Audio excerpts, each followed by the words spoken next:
He was swallowed by the sky monster. The commander sneers, his voice cutting through the groans of the shaking ship. The words hang in the air like lead. Inside the tilted cabin, Angelica stumbles, her boots slipping on the deck as she spits an insult at the craft's hideous interior. Princess Hertrud's eyes flash with a fiery rebuke, but the principality commander just grins, his teeth white against the chaos, gloating that Leon is finally gone, consumed by the abyss. Angelica's heart drops into a cold void as she whispers Leon's name, her eyes searching the empty portholes for a savior who isn't coming.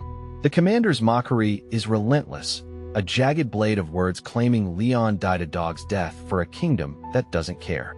He boasts of his nation's absolute superiority, his chest puffing out, until a violent, bone-jarring shudder rips through the hull, nearly throwing him off his feet. The wall doesn't just break, it explodes. Shards of wood and metal scream through the air as Leon smashes into the room, riding his skybike like a gale of destruction. Dust and debris rain down on the shocked faces of the enemy, and Angelica's despair vanishes in an instant, replaced by a tearful, ragged cry of his name as she sees him through the haze. Leon doesn't waste a second on sentiment. "Get down," he roars at Angelica, his hands firm on the controls as he banks the bike hard. He sweeps through the cabin like a predatory bird, the bike's frame clipping the principality soldiers with precise, non-lethal force that leaves them crumpled on the floor before they can even draw their steel. With a sudden, athletic grace, Leon leaps from the moving vehicle. His momentum carries him forward in a blur, his fist connecting with the smug commander's jaw with the force of a hammer strike. The man's head snaps back, his consciousness flickering out instantly, and Leon lands softly on his feet, standing like a wall of iron between the girls and Princess Hertrud. Leon's hand is steady as he levels his gun directly at Hertrud's forehead. He doesn't look like a hero. He looks like a man doing a job. He declares her his hostage with a voice as cold as the morning frost. Hertrud, remarkably unimpressed by the barrel in her face, asks for his name with royal dignity. But Leon doesn't wait for introductions. He pulls the trigger. The shot isn't for the princess. It's for the maid lunging from the shadows, the bullet clipping her arm and sending her crashing back. "Give me the real flute," Leon demands, his eyes narrowing. Beside him, the small, glowing orb of Luxion hums, revealing that the flute they see is a cheap fake swapped in the chaos. To add insult to injury, the drone activates a high-frequency beam, comedically zapping the unconscious commander's mustache clean off his face. Angelica moves quickly, prying the genuine magic flute from the incapacitated maid's fingers, her hands trembling, but her resolve firm. Meanwhile, Leon is already binding Hertrud's wrists with practiced efficiency. He informs the princess with a mocking politeness that she's being promoted from enemy royalty to their ship's most honored guest, whether she likes it or not. There's something unsettling about how Hertrud stops fighting, her submissiveness more terrifying than her rage. Leon's instincts scream at him to stay sharp as the deck begins to tilt at a sickening angle. The sky monster is dead, and the ship is dying with it.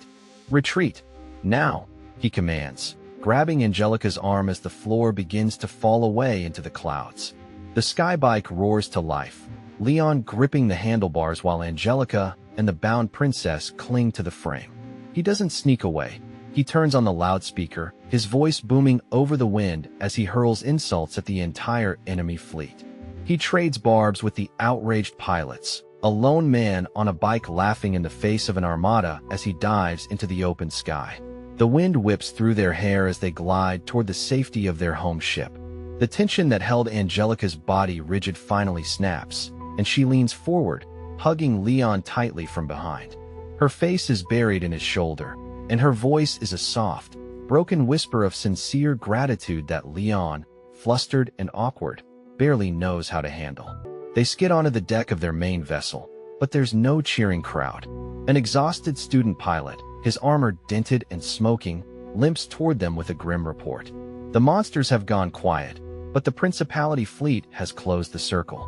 They are surrounded, their energy reserves are dry, and the fight has left them hollow. Leon looks around, his jaw tightening. The sight is devastating.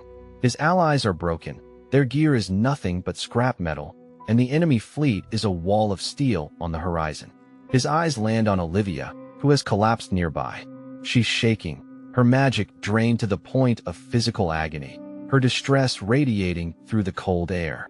Leon moves to use Gertrude as a shield for negotiations, but the speakers on the enemy ships crackle to life with a chilling decree. They aren't retreating. They've ordered an all-out attack, declaring the princess has already sacrificed herself for the cause. Gertrude doesn't look surprised.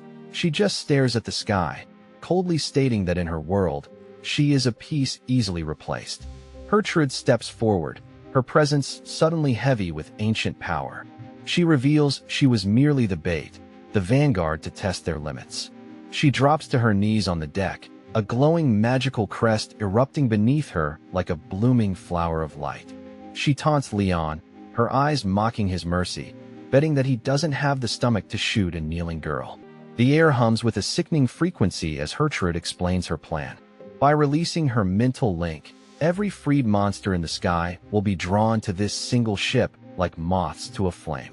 She looks Angelica in the eye, her voice devoid of pity as she declares she will burn herself out if it means sinking the kingdom into the depths of history.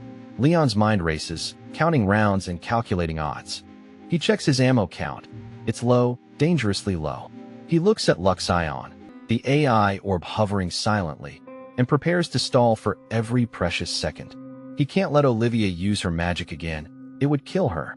He has to take the weight of the sky on his own shoulders once more. But Angelica isn't watching from the sidelines anymore. Something inside the Duke's daughter snaps. The girl who was told she had no talent, the girl who was cast aside, begins to glow. A heat, intense and primal, radiates from her as she manifests the fire lance, a high-level magic she could never master until this very moment of desperation. She doesn't just cast a spell, she unleashes a storm. Angelica's voice tears through the sound of the wind, a raw command for her magic to incinerate everything that threatens Leon. A torrent of flames, brilliant and terrifying, erupts from her hands, arching across the battlements like the breath of a dragon. The fire hits the first wave of monster fish, turning them to ash in midair. But as the smoke clears, Angelica is left gasping, her lungs burning. She looks at the horizon and her heart sinks. Her massive display of power was nothing but a drop in a dark, endless ocean. The horde is still coming, and she is empty. Livia stumbles, her legs giving out, but Angelica is there to catch her. Her arms are weak, shaking from the mana burn, but as a stray monster fish lunges over the railing, Angelica finds one last spark. She blasts it away with a jagged burst of magic, her eyes wild and protective as she shields her friend. Angelica pulls Livia close, checking for injuries with frantic hands. Livia's face is wet with tears, her voice a fragile sob as she apologizes for being useless, for draining herself too soon. But Angelica just shakes her head, her voice fierce as she tells Livia that she has already done more than anyone could ask. In the middle of a war zone, Angelica shouts it for the world to hear. She tells Livia she is her precious friend, that she cherishes her more than her own status or name. It's the kind of honesty that only comes when death is at the door, and Livia can only respond by burying her face in Angelica's shoulder and weeping. The moment of peace is shattered by a scream of tearing metal. A principality airship, massive and unstoppable, rams directly into the castle structure where the girls are standing. The impact is a physical wall of force, throwing bodies across the deck like ragdolls and sending a cloud of stone dust into the air. Panic is a wildfire among the students. The balcony where the girls stood crumbles into the abyss. Angelica tries to find her footing, but the stone beneath her vanishes. She slides toward the edge, her fingernails clawing at the smooth, broken rock as the ground gives way completely. She falls. For a heartbeat, there is only the terrifying rush of air, and then a sudden, jarring stop. Angelica dangles over the 1,000-foot drop, her left hand gripped white-knuckled around a jagged stone ledge. Her feet kick at nothing but the empty sky, and the stone begins to groan under her weight. Looking down at the swirling clouds below, Angelica feels a strange, cold peace. She thinks of her father's stern face, her brother's pride, the prince who abandoned her, and finally, Leon. She whispers a silent goodbye, her fingers slipping. She knows she doesn't have the strength to pull herself back up. She's ready to let go. Just as her grip fails, a hand clamps onto hers. It's small, soft, and trembling with a desperate strength. Livia has crawled to the very edge of the ruin, her body halfway over the drop, her eyes wide with a terrifying resolve as she anchors Angelica to the world of the living. With a grunt of pure, unadulterated effort, Livia hauls Angelica back onto the solid deck. They collapse in a heap of tangled limbs and gasping breaths. Angelica is the first to find her voice, scolding Livia with a shaky, angry tone for taking such a suicidal risk, but the anger is just a mask for the terror she felt. Livia doesn't back down. She tearfully shouts back, her voice cracking as she tells Angie she loves her too, that she won't let her go, and that she wants to stay by her side forever. Angelica's face goes bright red, her noble composure finally shattering as she realizes the depth of the bond they've forged in the fire. The ship groans again, a second collision rippling through the structure. This time, the floor doesn't just crumble, it explodes. The very section Livia is sitting on shears away from the main body. Before Angelica can even reach out, Livia is thrown into the open air, the deck vanishing from beneath her. Livia plunges into the blue. She doesn't scream. Instead, she looks up at Angelica with a gentle, tragic smile, as if she's accepting her fate to save the other. Angelica's scream of Livia's name is a raw, guttural sound that echoes across the battlefield, her hand outstretched toward the friend she just lost. But Livia isn't looking at the ground. She's looking at the speck in the distance that's growing larger by the second. She cries out for Leon, her voice a desperate prayer. High above, Leon doesn't hesitate. He kicks his air bike into a vertical dive, the engine screaming as he pushes the machine past its breaking point. The world is a blur of wind and white clouds. Livia falls through the open sky, her hair whipping around her face. She watches the metal shape of Leon's vehicle racing toward her like a falling star. There is no fear in her eyes now, only a profound, unshakable trust that he will catch her. As the air thins, Livia's mind drifts back through the months. Every time she was in danger, every time she was cornered by the elite or the monsters of this world, he was there. He wasn't the prince she was told to love, but he was the man who always came for her. The clouds erupt. A school of monstrous flying fish swarms toward the falling girl, their maws open to swallow her whole. But Leon arrives like a thunderclap. He fires the bike's mounted cannons, the explosions turning the monsters into red mist and scorched scales as he carves a path through the horde. He matches her terminal velocity, the wind roaring so loudly he can't hear his own thoughts. He sees her smile, that tiny, relieved smile, and he knows he can't miss. Luxion, take the controls, he yells, his hands leaving the bars as he prepares his body for the catch of a lifetime. The impact is brutal. Leon scoops Livia into his arms mid-air, the force of their combined weight nearly snapping his ribs. Luxion's voice is a calm, robotic warning in his ear to prepare for a water landing. They aren't going back to the ship, they are heading straight for the sea. They hit the surface like a skipping stone, the airbike stabilizers hissing as they skid across the waves. When the spray finally settles, they are bobbing on the open ocean. Leon holds Livia close, her body shaking with silent, heaving sobs against his chest as the reality of her survival sinks in. Leon tries to keep his distance, his voice formal as he calls her Olivia-san, and asks if she's hurt. But Livia snaps. She pulls back, her eyes red and furious, demanding to know why he's being so cold. "Why won't you call me Livia?" she cries. "Do you hate me that much?" Leon looks away, his heart heavy with the secret knowledge of this world's plot. He tells her she should find a man who fits her station, someone handsome, rich, a hero who belongs in her story. But Livia rejects every word, her voice rising in a tearful protest against the future he's trying to force on her. He tries one last time, reminding her that she is the protagonist, the saint, and he is just a mob, a background character who shouldn't be here. He brings up Prince Julius, the rightful choice. Livia's face hardens. She tells him she could never love a man like Julius, a man who hurt her dearest friend Angelica. He lists the others, Jilk, Brad, Greg, Chris, the shining stars of the academy. Livia shoots them down one by one with blunt, scathing insults that make even the AI Luxion chuckle. She doesn't want a prince or a hero. She looks Leon dead in the eye and tells him he's the only one she sees. Leon is desperate now. He asks what could possibly be special about a guy like him, pleading for them to just stay as 3 friends with Angie. But the dam breaks. Livia grabs his collar, her face inches from his, and finally says the words that change everything. "I love you, Leon." She doesn't whisper it. She shouts it directly into his helmet visor, her voice echoing over the quiet waves. "I love you." Leon is frozen, the air in his lungs suddenly gone. He spent his whole life trying to stay out of the spotlight, but here, in the middle of the ocean, the spotlight has found him. As they cruise over the water, Leon's mind is a kaleidoscope of memories. He thinks of his previous life, the gray world he left behind. He realizes with a start that the last person to tell him those words so directly was his mother, a lifetime ago. The weight of Livia's love is heavier than any armor. Luxion begins to gain altitude, the engine humming a steady rhythm.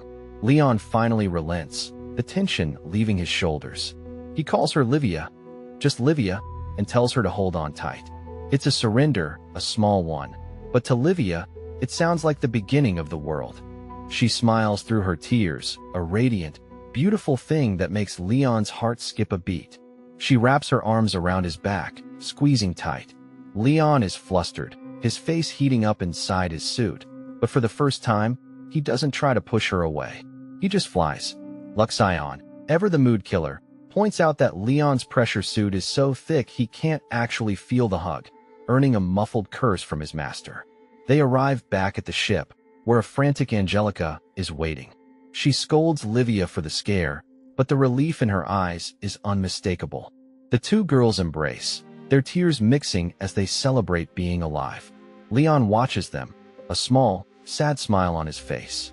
He wishes Marie, the fake saint, could see what real friendship looks like. He turns to his AI, asking for the status of the partner, their true trump card. It's time to end this. And then, the sky changes. A massive, 700-meter shadow falls over the ocean as the airship partner arrives. Angelica stares in awe, wondering how Leon summoned such a titan from the void. Leon just shrugs, hiding the fact that he's had his secret weapon on standby for this exact moment. On the enemy flagship, the commander, now mustache-less and humiliated, is losing his mind. He realizes Leon's team didn't just attack. They intentionally used their own ships as shields to protect the princess, making it impossible for the principality to fire without killing their own royalty. The enemy lookouts scream as partner looms on the horizon. It's an unnatural, terrifying shape, unlike anything in the kingdom's records. The commander sneers at it, noting it only has 2 cannons on its stern.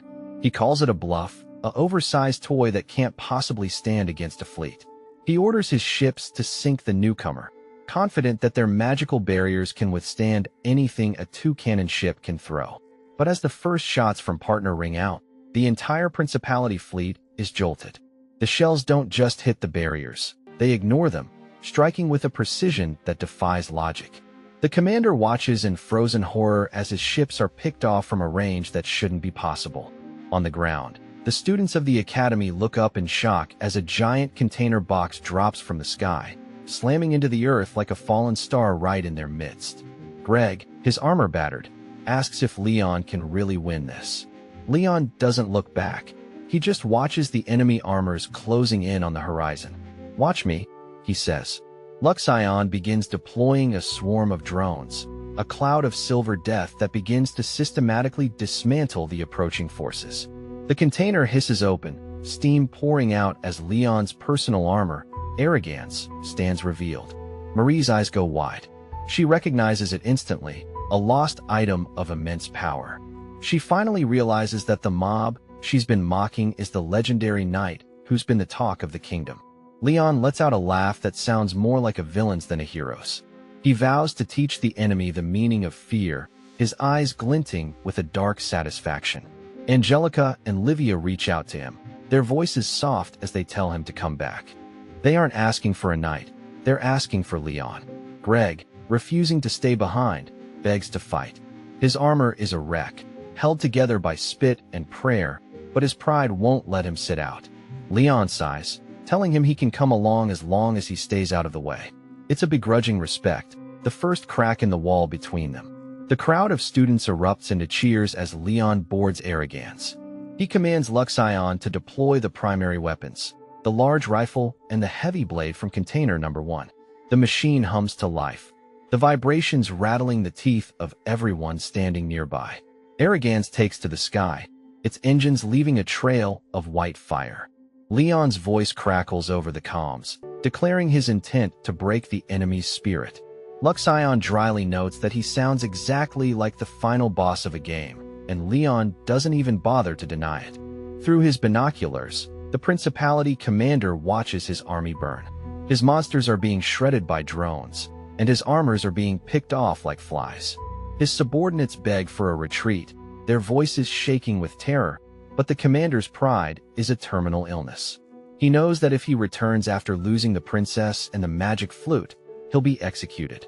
He strikes the officer who suggested fleeing, his eyes wild. He looks at the massive shape of Partner and decides on a final, desperate gamble. They will board and hijack the enemy ship. Hope flickers in the commander's eyes as a new shape enters the fray. It's the Principality's greatest hero, a warrior in a suit of armor that radiates a dark, suffocating power. The Black Knight has arrived, and the commander believes the tide is finally about to turn. Inside the Principality ship, Viscount Vandal Hemzenden, the man behind the Black Knight's mask, prepares for launch. The officers around him are celebrating, convinced that his appearance on the battlefield is a guaranteed victory. They toast to the coming slaughter. The officers discuss how Vandal is ignoring orders to stay back, but they don't care. They want to see the kingdom's monster crushed under the Black Knight's heel. Vandal's suit ignites, a black shadow that streaks across the sky toward Leon. On the front lines, a kingdom pilot struggles against a swarm of monsters, his sword arm heavy with fatigue. He watches in awe as Leon's drones do in seconds what he's been trying to do for hours. The efficiency is terrifying, a new era of warfare unfolding before his eyes. Inside his cockpit, Leon is bored. He watches the enemy units on his radar, noting how they scatter and dodge the moment Arrogance gets close. They are terrified, and he's just getting started. But then, a single blip on the screen begins to move differently, with a speed that catches even Luxion's attention. Vandal is a whirlwind of destruction. He tears through the kingdom's remaining forces, his blade a streak of black light. He hacks into the communications, his voice a deep, gravelly rumble, questioning why these children refuse to run when they are so clearly outmatched. Luxion's voice interrupts Leon's focus. Partner has begun the rescue operation, but a group of elite black units has formed a perimeter. They are moving with a level of coordination Leon hasn't seen yet. This isn't just a rabble, this is a strike team. A memory from Leon's previous life flashes before his eyes. He remembers the Black Knight from the game, the legendary boss who caused more game overs than any other enemy. The man who was designed to be unbeatable for any player who didn't spend hours grinding. But Leon isn't a normal player. He has Luxion, and he has Arrogance.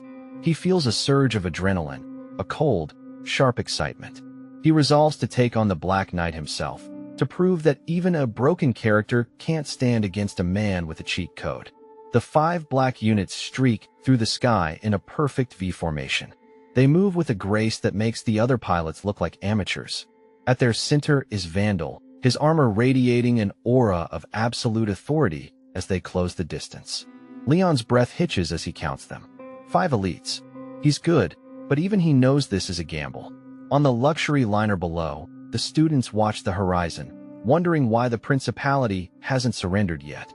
They can't see the death coming for them from above.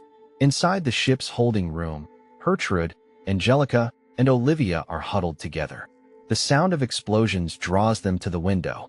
They see the Black Knight's squad appearing like demons from the smoke, systematically destroying the drones that were their only protection. Gertrude's face pales as she recognizes the armor. Vandal, she whispers. Angelica explains the legend to a confused Olivia, the man who single-handedly broke the kingdom's back in the last war, a ghost who has returned to finish the job. Angelica admits the kingdom thought he was dead or retired, a mistake that is now costing them everything. The conversation turns bitter as Gertrude reminds them why Vandal fights. because the kingdom invaded her home first. The cycle of hatred is laid bare between them. Olivia is stunned. She was taught the kingdom was a land of peace, a beacon of light. But Angelica, with a heavy heart, reveals the truth. They were the aggressors, the invaders. The history books were written by the winners, and Olivia's world begins to crumble. Gertrude sneers at Olivia's innocence, mocking her for being a pawn in a game she doesn't understand. Angelica shuts her down, her voice tired. There's no point in arguing about the past when the present is currently trying to kill them all. The battle is a blur of high-G maneuvers and screaming metal. Leon is sweating now, his hands flying over the controls. The elite units are dodging his shots with a psychic-like precision. He grinds his teeth, calling them broken characters, enemies that shouldn't exist in a balanced world. An enemy pilot screams a battle cry, calling Leon a kingdom fiend as he charges. Leon doesn't even blink. He parries the strike, his voice a harsh rasp over the radio. "I don't care about your grudges," he roars. "That has nothing to do with me, you dumbass." He hates this. He hates that this stupid Otome game has such a dark, heavy backstory. He hates that the enemy has a point. But Arrogans is a fortress of lost tech, and as a blade sparks off his shoulder plate, Leon realizes they can't actually hurt him. Not yet. He notices Vandal is holding back, watching the duel from a distance like a predator waiting for its prey to tire. Leon decides to change the game. He tells Luxion to store the weapons. If they want to fight like knights, he'll show them how a mob fights. Arrogans drops its rifle, the massive gun falling toward the clouds. Leon charges in barehanded, catching an enemy's blade with his mech's palm. The enemy pilot screams in outrage at the disrespect, but Leon just tightens his grip, the metal of the enemy sword beginning to groan. Leon's voice is calm, almost pitying. He tells the pilot that they've hit their limit. Then he unleashes a shockwave strike, a pulse of raw energy that travels through Arrogans' arm and into the enemy's suit. "You're reckless," Leon mutters as the enemy mech loses power and falls. "Lie down." Luxion's voice is a sharp warning, an attack from the blind spot. Leon rolls Arrogans through the air, the maneuver so violent it would have crushed a normal pilot's spine. He's annoyed now, the constant buzzing of the enemy units wearing at his patience. He wonders why they won't just give up. And then, the sky goes black. Vandal drops from the sun, his blade a streak of shadow aimed directly at Arrogans' cockpit. Luxion's voice is a scream of master as the Black Knight makes his move. On a nearby ship, a student with glasses watches the impact through a monitor. He screams Leon's name as a massive explosion of sparks and electrical discharge fills the screen. He knows the legend of the Black Knight. He knows what happens when that blade hits. The student despairs, recalling how even the kingdom's masters couldn't touch Vandal. He prepares to order an evacuation, his voice breaking as he apologizes to Marie for failing. He thinks the monster of the kingdom has finally been slain. But as the smoke clears, the monitor shows something impossible. Arrogans is still there. The Black Knight's massive weapon is pressed against Arrogans' chest, the metal white-hot from the friction, but Leon hasn't moved an inch. Vandal is shouting now, a raw, primal sound of disbelief. He puts everything into the strike, the force shattering the outer layers of Arrogans' chest plating. Chunks of armor fly into the wind, but the core of the machine remains unbroken. The spectating student begins to cheer, his voice hoarse. "Go, Bartfort," he screams. Leon is still in the fight. The mob is standing his ground against the legend, and for a moment, the entire battlefield seems to hold its breath. Inside the cockpit, Leon is panting, his vision swimming from the G-force. Luxion reports a 30% drop in performance. The neck and chest are damaged. The AI advises an immediate withdrawal, but Leon just grips the controls tighter, his knuckles white. Luxion explains the sword is made of adamantium, a metal that shouldn't exist in this era. He reminds Leon that his mercy is what got them into this mess. Vandal's voice comes over the comms, surprisingly soft. "You're young," the Black Knight says. Vandal asks if Leon is truly a knight of the kingdom, questioning the resolve of a boy who refuses to kill. Leon's reply is simple. He didn't ask for this war. The principality came to his home, and he has no choice but to push them back. Vandal opens his visor, revealing a face covered in old scars. He looks at Leon not as an enemy, but as a mirror. He admits he was just like him once, a boy who hated the world he was born into. But the world didn't change for him, so he became a monster instead. Leon stares at the veteran warrior. He's terrified. He admits it to himself, his heart hammering against his ribs. He's just a guy from Japan who wanted a quiet life, and now he's dueling a god of the sky. But he looks at his ship, at his friends, and the fear turns into something sharper. Luxion asks permission to use the main body's weapons to end the fight in an instant. Leon says no. He won't become a mass murderer. He swears to protect Livia and Angie without losing his soul. He charges, his engines screaming a challenge. The duel is a masterpiece of violence. The two mechs dance through the clouds, their blades clashing with sounds like thunderclaps. It's a high-speed melee where a single mistake means a 1,000-foot fall and a coffin made of scrap metal. They trade blows that would have leveled buildings. Surrounded by falling debris and the smoke of dying ships, they are the only two things that matter in the sky. It's a fight that will be written about in history books, if anyone survives to write them. Leon finds an opening. He strikes Vandal's suit, the metal cracking under the force of Aragan's fist. He's amazed by the machine's durability. He's hitting it with everything he has, and it's still coming back for more. A piece of Vandal's chest armor shears off, spinning into the abyss. The Black Knight grunts, his movements slowing just a fraction. They break apart, maneuvering for the next pass, their engines glowing like dying suns in the twilight. They scream at each other, their voices raw over the radio. It's not about politics anymore. It's about two wills clashing in the void. Below, the onlookers can only watch the streaks of light in the sky, unable to tell who is winning and who is dying.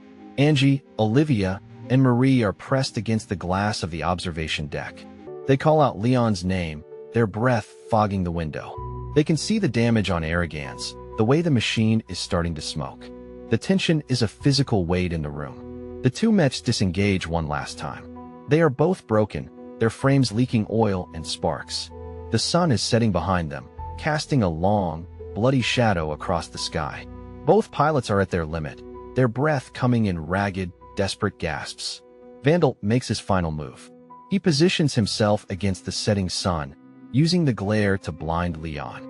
It's an old trick, one Leon recognizes instantly. He sneers, calling it out as he prepares his countermeasure. Vandal lunges, his blade held high for a finishing strike. He bellows for the kingdom's knight to die, to join the ghosts of the past. Leon doesn't dodge. He doesn't parry. He does something that no pilot in their right mind would ever attempt. Vandal thinks he's won. He sees Leon's cockpit hatch fly open, and for a second, he thinks the boy has given up. But then he sees the cable. Leon isn't surrendering. He's jumping out of his armor mid-flight. Leon's voice crackles one last time. "I win," he says. Vandal realizes too late that Luxion was remotely controlling Aragan's the whole time. The mech was just a distraction. Leon is already behind him, a shadow in the wind. Leon grapples onto the Black Knight's mech, his boots clanging against the metal. He reaches the cockpit, his hands tearing at the damaged outer layer. He stares through the glass at the veteran pilot and levels his handgun at Vandal's head. The silence is absolute. Leon demands a surrender. Vandal just looks at him, his eyes tired. He asks for a quick death, a warrior's end. But Luxion interrupts, reporting that the entire enemy fleet has been neutralized. No one else has to die today. Vandal mutters an apology to his princess, his voice a broken whisper. Suddenly, a bright escape light erupts from the suit. Before Leon can react, the Black Knight and his unit vanish in a flare of light, leaving Leon alone on a dying mech. On the enemy bridge, Garrett is in a state of total collapse. He realizes he's lost everything. In a fit of suicidal madness, he pulls out a control weapon, a device stronger than the princess's flute. He decides that if he can't win, no one will. He unleashes the swarm. A terrifying, massive cloud of sky monsters erupts from the depths of the fleet, filling the sky until the sun is completely blocked out. It's a sea of teeth and scales that threatens to swallow the entire world. The captive Black Knight, found and bound, tells Leon to have the princess play her flute to stop them. But Leon just looks at the sky. He asks Luxion if he can handle it without destroying the continent. The AI's reply is a cold, calculated yes. Luxion activates its primary weapon system. A beam of pure, blinding energy erupts from the partner's main cannon. It doesn't just fire. It sweeps across the sky, a scythe of light that cuts through the monster swarm like a knife through silk. The explosions are a continuous roar that shakes the very air. In seconds, the unbeatable swarm is gone, incinerated. The Black Knight can only stare in stunned silence. Leon turns to him and tells him to go back home and tell them what he saw. The Black Knight is furious. He demands to know why Leon won't kill him, why he insists on this humiliation. Leon doesn't answer. He just takes the veteran's cursed sword, a trophy of a war that should never have happened. Leon mocks the veteran, pointing out that an army of grown men just lost to a bunch of students on a school trip. He asks if the principality even has a future if their best couldn't stop a mob like him. It's a cruel, necessary truth. He tells Vandal to retire, to find a life outside of killing. The enraged knight headbutts him, screaming that Leon is a monster who doesn't even have the kindness to grant a death. Leon just wipes his lip, his expression unreadable. Leon accepts the title of Fiend. He doesn't care about honor or kindness on the battlefield. He just wants to go home. The battle is over, and the sky is finally, hauntingly quiet. Back inside the ship, Leon holds the cursed sword. He tells Luxion that if he had used the AI's full power, he would have been a mass murderer. He couldn't live with that. He chose the hard way because it was the only way he could stay human. He explains the political reality. If the world knew what Luxion could really do, they would all unite to kill him. He'd be forced to rule or be hunted. Neither option sounds like the quiet life he's been dreaming of. In the aftermath, Leon is a vulture. He loots the enemy resources, his hands busy while his mind is already calculating the cost of repairs. He refuses to make any deals with the defeated. They lost, they pay. That's the rule of the mob. He terrifies the captive Garrett with a single look, a dark, predatory expression that promises a fate worse than death. Luxion notes that Leon is surprisingly ruthless for a man who claims to hate killing. Leon doesn't disagree. He justifies his actions. He's selling the pirates as laborers to help a family in debt. He's the villain in their story, but he's the savior in his own. He hopes the principality has learned its lesson. He's tired of fighting. Walking past Arrogance, he discusses the repair bill with Luxion. He remembers the game's mechanics, the scammers who overcharge for repairs. He knows every trick in the book because he's lived through it before. Exhausted, he finally reaches his quarters. He doesn't want medals or praise. He just wants a bed. He hits the override on his security bot, shutting it down so he can finally have a moment of peace. But as he steps into his room, Luxion stops him. The AI points out that the bed isn't empty. There's a shape under the sheets, moving softly in the dim light. Leon's heart skips a beat for an entirely different reason. He pulls back the covers and freezes. Angelica and Olivia are there, sleeping soundly in their underwear. They look peaceful, their breath steady, completely unaware of the heart attack they are currently giving him. Leon bolts. He sprints into the hallway, his mind screaming about Angelica's father and the sudden execution he's about to face. Luxion explains the robot undressed them to save their uniforms, a logical move that Leon finds absolutely terrifying. He's pacing the hallway, wondering where to sleep, when Chris approaches. The swordsman looks different, humbled. He asks if Leon refuses to spar with him because the gap between them is now too large to bridge. Chris saw the fight with the Black Knight. He realized that while he was playing with wooden swords, Leon was fighting a war. The humiliation is visible in the slump of his shoulders, a total collapse of his noble pride. Chris vows to catch up, declaring Leon his new goal. Leon's eyes light up, but not with respect. He sees an opportunity. If Chris wants the glory, he can have it. Leon starts planning how to dump all the credit and the paperwork onto the unsuspecting prince. The night passes in a quiet montage. Leon sits against the door, a guard for the girls he loves. Marie sits alone in her room, her face pale. The sun rises over a new world, one where the mob is the only one who knows the truth. Back in his room, Leon is actually happy. He's avoided the promotion by lying to the officials, telling them Chris did all the work. He thinks he's finally back on track for a quiet life. He's so wrong.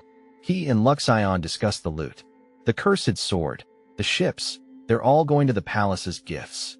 He calls it currying favor, But Luxion knows it's just Leon trying to pay off his guilt for being a hero. He looks at his goals. Retrieve the bracelet. End the war. Stay a mob. He thinks he can have it all. He thinks he can stand beside them without becoming the center of their world. The dramatic irony is thick enough to choke on. In a local tavern, the jealousy is palpable.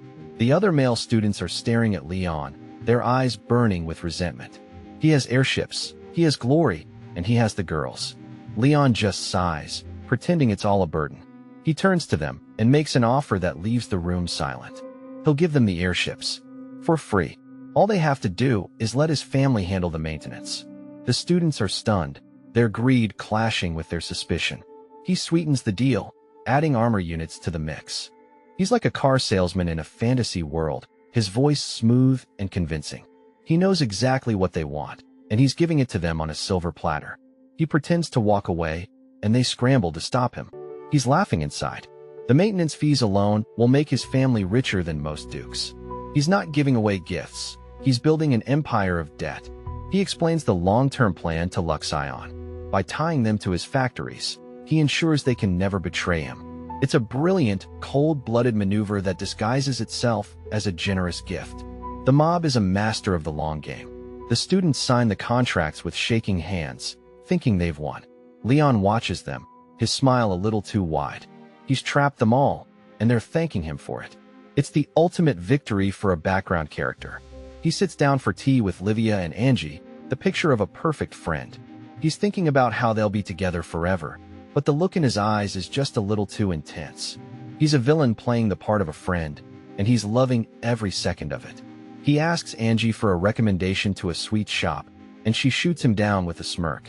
They talk about the news, Chris being called the hero. Olivia asks why he gave up the credit, her eyes soft with admiration for his humility. He calls it a political move. Angie agrees, seeing the wisdom in avoiding the spotlight and the hostility of other houses. They both think he's being noble. Leon just wants to avoid the extra work.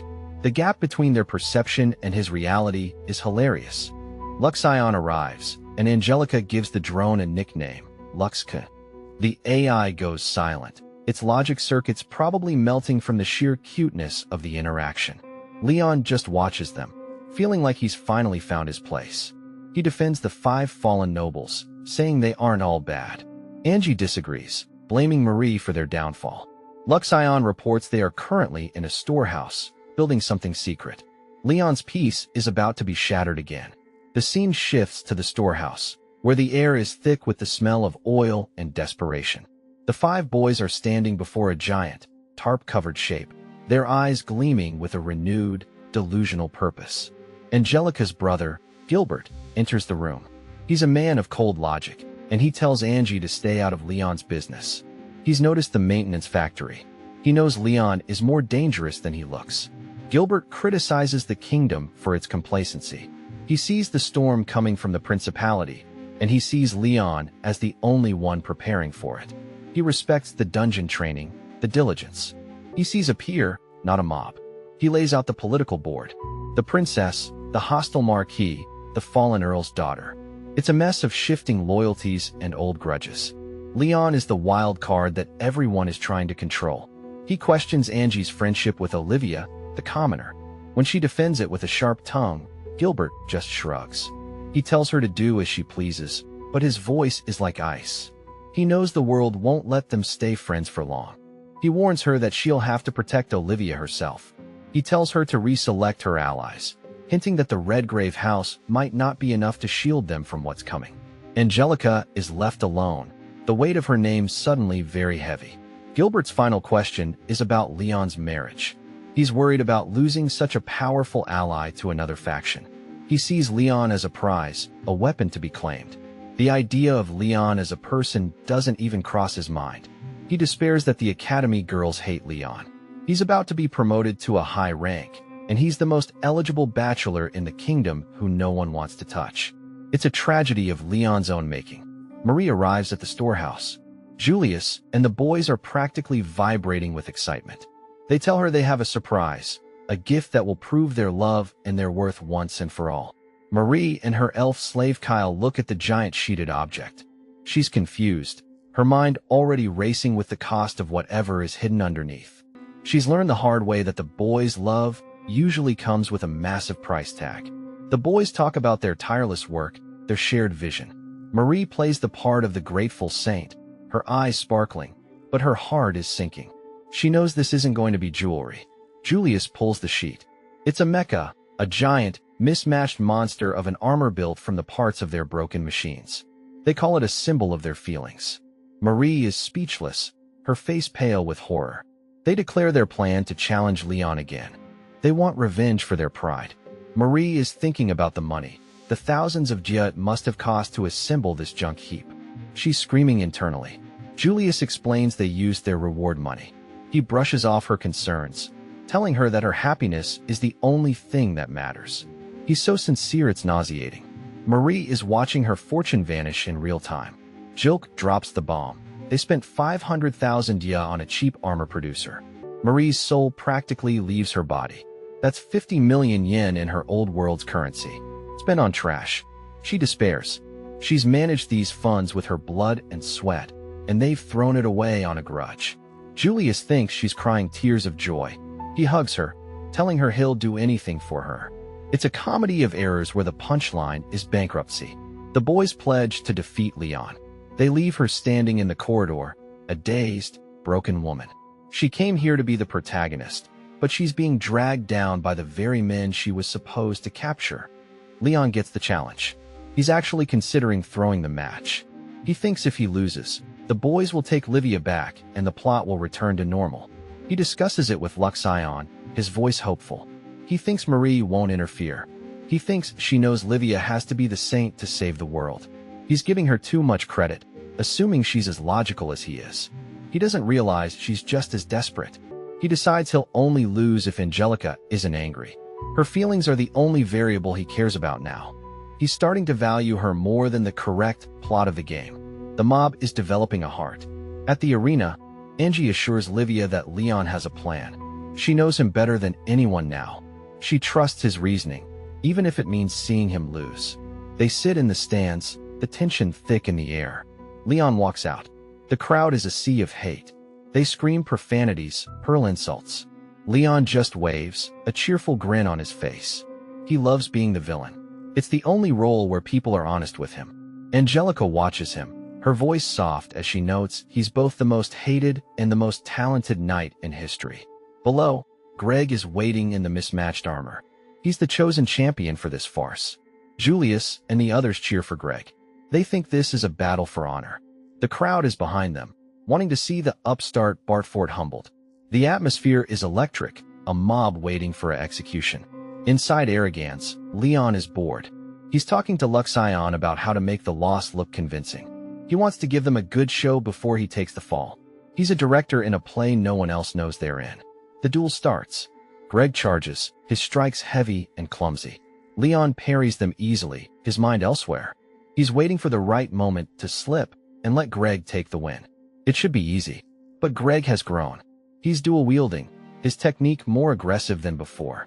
Leon is surprised, forced to actually focus for a second. The crowd goes wild as the two mechs clash in a flurry of sparks. Leon is almost moved by their friendship. He sees the passion in Greg's eyes. And then Luxion ruins it. The AI detects a critical danger. The mismatched armor is overheating. The cheap parts are about to explode. The armor is running wild. Leon screams over the radio, telling Greg to eject. But Greg won't listen. He thinks it's another trick, another one of Leon's despicable lies. He pushes the machine even harder. Leon begs the referee to stop the match. The crowd calls him a coward. The opponents call him a disgrace. Luxion points out the irony. Leon's reputation for being a liar is now preventing him from saving a life. The explosion is imminent. Leon realizes that if he doesn't do something, Greg is going to die in a ball of cheap fire. He hates Greg, but he can't watch him burn. He resolves to end it his way. He warns them they were scammed by the armor repairman. He tells them to purge the parts. But the purge function is gone. The scammers took everything that could have saved them. The boys are trapped in their own hubris. Chris steps forward, shouting encouragement to Greg. He's crying, his voice a ragged mess of emotion. He thinks this is a heroic final stand. Leon is losing his mind. Chris is breaking character so hard it's physically painful to watch. Greg is inspired. He vows to push the mech to the limit for his friends. The heat inside his cockpit must be unbearable, but he's fueled by the power of friendship. It's the most dangerous thing in the world. Leon gives up on talking. He charges. He's a blur of metal, his movements precise and deadly. He has seconds before the core goes critical. He has to be perfect, or they both die. He delivers a strike that is a masterpiece of engineering. He shatters every single mismatched part without touching the cockpit. Greg is ejected into the air, a small shape falling safely away from the coming blast. The crowd is silent. They watch Greg tumble through the sky. They watch the armor turn into a fireball. They watch Leon stand in the middle of the wreckage, his machine untouched. It's not a victory, it's a humiliation. The silence in the arena is deafening. No one cheers. They just stare at the mob, who just saved the prince's friend while making them all look like fools. Leon stands victorious, and he's never been more alone. In the stands, Marie is weeping. Not for Greg, but for her 500,000 dia. She's lost everything. The chapter ends with the sound of her sobs, the only noise in a world that has finally realized who the real power is. The screen fades to black on the image of Marie's ruined finances. The irony is complete. She tried to play the game, but the game is playing her. And Leon is just trying to survive the fallout. In a dark meeting hall, the elder nobles are fuming. They want Leon crushed. They don't care about the war he won or the lives he saved. They see a commoner with too much power, and they want it for themselves. The elder orders his men to contact the principality. He's willing to commit treason to get rid of Leon. He wants Princess Gertrude brought to him, a pawn in a game that's about to turn very, very bloody. The next day, Leon is a mess. He's under a blanket, weeping. He's the hero of the kingdom, and everyone hates him for it. His friends try to comfort him, but he's in a spiral of self-pity that even tea can't fix. His mother, Luce, offers a handkerchief. Deirdre mocks him, her voice sharp and amused. His father, Balkis, is just disappointed. He scolds Leon for his lack of dignity and for bringing home a house full of girls he doesn't know. Deirdre claims Leon cursed her, a dramatic lie that leaves his father even more confused. Leon complains about the medal ceremony, the suit, the attention. He just wants to disappear. Angelica reminds him why he can't. She lists his crimes: capturing a princess, looting a fleet, saving the academy. She tells him he's getting a real medal, a promotion that will change his life forever. She says it with pride, but Leon hears it as a death sentence. All the big houses vouched for him. They've decided he's a genuine knight. They've decided he's one of them. It's the worst possible outcome for a man who just wanted to be a background character. Livia tells him he's been promoted to Viscount, lower 4th rank. It's a massive jump, one that usually takes a lifetime. Clarice is muttering in the corner, her mind blown by the sheer speed of his ascent.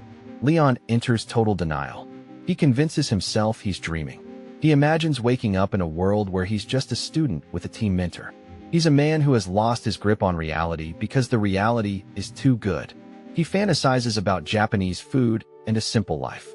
His father grabs him, arguing about women's bodies, a Bartfort family tradition. His mother hits his father, and Leon just lies on the sofa, defeated by his own success. Deirdre and Angelica trade barbs over a floating island. They are fighting over him like he's a piece of territory. Leon is being treated like a prize by the most powerful women in the kingdom, and he's miserable. They push him out the door. The ceremony is waiting. He's the main character now, whether he likes it or not. He looks like a man being led to the gallows, his shoulders slumped as he steps into the light. The hall is grand, filled with the elite. Medals are handed out, titles granted. It's a celebration of the kingdom's survival, but the underlying tension is a physical force. The world is changing, and Leon is the catalyst. He stands on stage with Chris. He's officially a Viscount, the fastest promotion in history. He's a legend now, a name that will be whispered in every corner of the realm. He looks like he wants to throw up. Outside, he sits on the grass with Luxion. He's lamenting his life, his ruined plans. Livia approaches him, her eyes soft. She's the only one who sees the man behind the rank, the mob, who is trying so hard to hide. She asks if he's been avoiding her. Leon panics, his words tripping over each other. He doesn't know how to handle her honesty, her affection. He's a master of war, but a disaster at love. Livia reassures him. Her feelings are real. Luxion calls him pathetic, a comment that Leon handles with his usual grace by yelling at the orb. He's back to himself for a moment, and the world feels a little less heavy. She holds his hand, a gentle, grounding touch. She asks for an answer someday. She's willing to wait. She leads him back to the others, a hero and his saint, walking into a future that is anything but certain. At the Bartford estate, the mansion is new, shining. The guests are constant, a swarm of people trying to gain favor with the new Viscount. His father is proud, but Leon just sees the work, the endless social games. A noblewoman and temple officials confront him. They call him a scoundrel, their voices shrill with indignation. They want something from him, something they think he has no right to keep. They want the necklace, a temple treasure he took from the Sky Pirates. Leon refuses, citing the law. He's a man who follows the rules when they suit him, and right now, he wants to keep his loot. Luxion warns him. The temple fleet is here. They are surrounded. Leon realizes he can't win this fight, not yet. He retrieves the item, his expression sour. He's a pragmatist above all else. The AI confirms the demands are unauthorized. Leon brushes off the greedy noblewoman, his voice cold. He's learning how to use his rank, how to be the man the world thinks he is. He's becoming a lion. He meets the commander of the fleet. He hands over the treasure, and the priest verifies it with a look of pure religious ecstasy. It's a moment of theater, one that Leon watches with a detached, cynical eye. He asks for a favor, clear the trash out of his house. The commander agrees, noting that Leon is surprisingly calm. He's heard the rumors of the arrogant knight, but the man in front of him is something else entirely. The commander drops the real news. Marie is the saint. She's been recognized at the capital. She has the bracelet. She has the magic. She's stolen the role that belongs to Livia, and the world believes her. Leon watches the fleet fly away. He realizes the danger. If Marie is the saint, the future is broken. He needs Livia's strength, her real power, to save what's coming. The game is off the rails. He swears vengeance. He's going to take down the fake and restore the true queen. At the capital, Marie is gloating. She thinks she's won. She thinks she's the center of the universe. She justifies the theft. She remembers her past life, the pain and the struggle. She thinks her healing magic makes her worthy. She's a villain who thinks she's a victim, the most dangerous kind of person. She suspects Leon is like her, a reincarnator. She vows to crush him, to make Julius the king she wants. She's playing for keeps, and she doesn't care who she has to step on to get there. She remembers her life in the nightlife, the misery. She wants happiness, wealth, and handsome men. She's a girl who was given a second chance and decided to become the very thing she used to hate. The story pauses on her triumphant face. The fake saint is on her throne, and the mob is in the shadows, sharpening his blade. The real war hasn't even begun yet. Leon is drowning in mail. Every girl in the academy wants to be his wife now. He's a viscount, he's rich, and he's a hero. He dumps the letters in the trash, his face a mask of disgust. Luxion mocks the marriage market. Leon rejects them all. They only care about his rank. He's a man who values genuine connection in a world that only cares about bloodlines. He's a mob with a moral code. He plans a tea ceremony for his true friends. He's anxious about Marie, about the title she stole. Luxion points out his role in the chaos, a dry reminder that every choice has a price. Leon just sighs. Outside, Carla is being bullied. She's a traitor, a commoner, a disgrace. They throw things at her, their voices sharp with cruelty. She's the casualty of a war she didn't understand, left to rot by the people she served. Marie walks by, a goddess in their eyes. She's surrounded by light and praise. Carla is terrified she'll be the next target. She's a broken girl in a world of monsters, looking for a way out. The students berate her, their words like stones. Carla clenches her fists, waiting for the end. And then Marie stops. She reaches out a hand, a gesture of pure, calculated kindness that leaves the crowd stunned. Marie offers to be friends. She defends the girl no one else will touch. It's a perfect performance, one that makes the crowd love her even more. Carla is in tears, believing she's found a savior. She preaches against bullying, her voice sweet and high. Carla accepts with a sob of relief. She thinks she's been saved. She doesn't see the look in Marie's eyes, the cold, shark-like calculation behind the smile. Marie is laughing inside. She's using Carla to spite Leon. She's building a following of the broken and the desperate to use as a shield. She's a master manipulator, and Carla is just another pawn. She's reveling in her own brilliance when Chris approaches. He has a letter, a message from her past that she's been trying so hard to ignore. The drama is coming for her, and it's not the kind she wants. She panics, making an excuse to run away. She knows that handwriting. She knows the debt that's waiting for her. The saint's crown is starting to feel very heavy, very quickly. She opens the letter and screams. It's a debt notice. Her parents have spent everything. They're congratulating her on being a saint while asking for money she doesn't have. The fake life is starting to crumble. In the hallway, Livia is happy.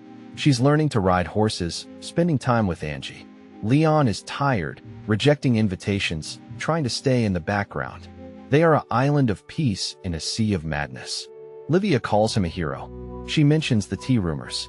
Leon tells her that tea with just her and Angie is enough. It's a simple, honest truth that makes her blush. He's a man who doesn't realize the power of his own words. He sees a crowd at the bulletin board. They're talking about the Republic, about bodyguards for the saint. Leon's stomach turns. He knows what's coming. He knows the game is trying to pull him back in. Raymond explains the news. The temple and the palace are forming a squad. Julius might be crown prince again. Marie is becoming the most powerful woman in the kingdom. Leon is fuming, his mind racing with 100 ways to stop it. The rumors are everywhere. Becoming a bodyguard is a ticket to knighthood, to marriage, to power. It's a dream for the common students, a way to change their fate. But for Leon, it's a nightmare. He vents about Marie, his voice a harsh whisper. He remembers the plot, the bodyguard arc. He sees the trap being laid. Raymond is excited, talking about the possibilities. He doesn't see the danger. Raymond remembers they can't apply. Leon is a lord, Raymond is a commoner. They are outside the game. Leon is relieved, thinking he's safe. He thinks the system will protect him from the plot. He tells his friends he'd rather die than protect Marie. He's so certain, so confident. And then Angelica arrives. She has a look on her face that tells him everything is about to go horribly wrong. She has the news. The decision is final. Leon is the saint's bodyguard. He's the commander. He's being forced to serve the woman he hates most in the world. The irony is a physical blow, leaving him gasping. The scene fades on his shocked face. The mob has been drafted. He's being pulled into the center of the storm, and he has no way out. The play is moving into its second act, and the stakes have never been higher. At the royal palace, the air is thick with the smell of old paper and incense. Bernard Fia Attlee, Clarice's father, stands before the council with a look of weary resignation. He admits to the other officials that Leon is their only choice, the only one with the raw power and the lost technology to truly protect their newfound saint. Marquis Malcolm Faux Frampton, a man whose smile never reaches his eyes, leans forward in his ornate chair. He's the one pulling the strings today. He asks for objections, his gaze lingering on Duke Vince Redgrave, testing the silence of the room like a predator testing the wind. The announcement is made official. Viscount Leon Faux Bartford is the commanding officer. But the words are just a shroud for the real intent. In the corners of the room, aristocrats whisper about tracking Leon's movements, about the day they finally peel the lost item from his fingers and take it for their own households. Marquis Frampton calls it a test. He wants to see if a lowly upstart like Leon is even worthy of holding such ancient treasures.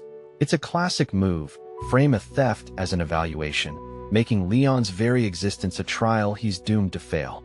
Duke Vince's voice cuts through the greed, accusing Frampton of trying to loot the kingdom's heritage. But he's outnumbered. The Frampton faction is a tide of voices claiming Leon's power is a threat to national security, a loose cannon that needs a short fuse. Frampton turns the blade on Vince, accusing him of trying to monopolize Leon through Angelica's friendship. It's a stalemate of the powerful, leaving the Duke to stand down as an airship. Leon's airship crosses the sky outside the palace windows. Aboard the partner, Leon is a man in a state of constant irritation. He's being forced into a treasure hunt for Marie, watching her 5 fawning followers treat her like a goddess. He's the commander of a circus, and he's the only one who knows the animals are dangerous. He looks at Marie and sees his sister from his previous life. The same cruelty, the same manipulation. Kyle, the elf boy, approaches him with a blunt, refreshing honesty. He hates Leon. He calls him a coward who only fights when the deck is stacked in his favor. Leon doesn't even argue. He knows it's true. He's a man who uses cheats to win, and he has no pride in it. But Kyle's accuracy is like a thorn in his side, a reminder that even in this world of magic, his character is visible to those who care to look. The floating island appears on the horizon, a lush green jewel in the clouds. Angelica is different today. She has a childish sparkle in her eyes, a rare moment of genuine excitement for the adventure ahead. Leon finds himself watching her, moved by a side of her the world never gets to see.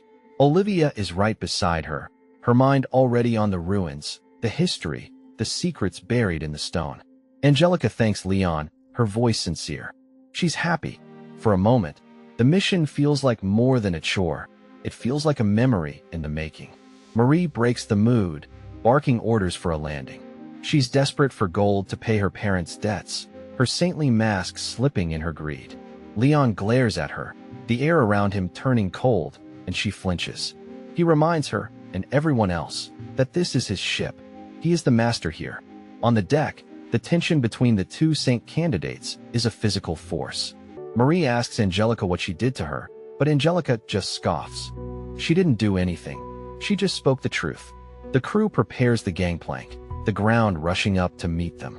Gertrude Seraphanis steps onto the deck, a ghost among the living. She's lost on the massive ship, her royal dignity slightly frayed. Leon watches her, wondering why the kingdom's council is letting an enemy princess wander his halls like a guest. She accuses him of staring with indecent eyes. It's a classic royal defense, but Leon is a man of low impulses. He makes a silent, mental comparison between her and the mountains of other women, and Gertrude reads it on his face instantly. She's furious, her face turning a deep crimson as they land. Brad, ever the cheerful idiot, calls Leon commander and offers to carry the bags. It's a bizarre shift. The man Leon humiliated is now his most eager subordinate. Leon just shakes his head, unable to keep up with the boy's logic. Gertrude sees the kingdom's flaws clearly. She calls it a cruel authority that uses slaves and treats its men like cattle. She offers Leon a way out. Defect to the principality, be a hero there. She's selling him a dream of respect, but Leon knows the price of such dreams. Marie is in a frenzy, her debt's a ghost at her shoulder. Gertrude watches her with a mixture of pity and disgust, wondering how a saint could be so obsessed with the physical world. She doesn't realize Marie isn't a saint. She's just a girl trying to outrun her past. Kyle speaks up, his voice quiet. This island is his home.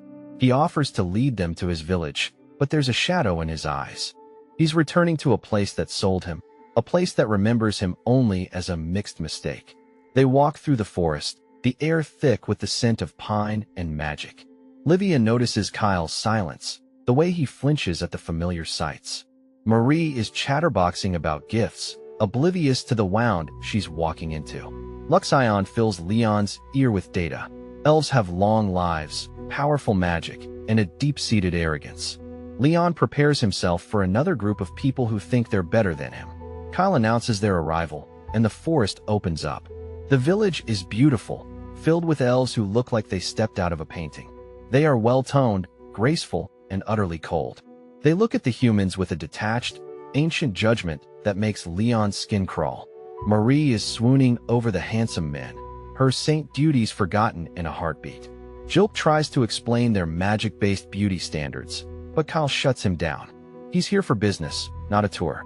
He rejects Leon's concern with a harshness that is an armor against the pain of being back. Leon fires back, but Kyle's explanation is a gut punch.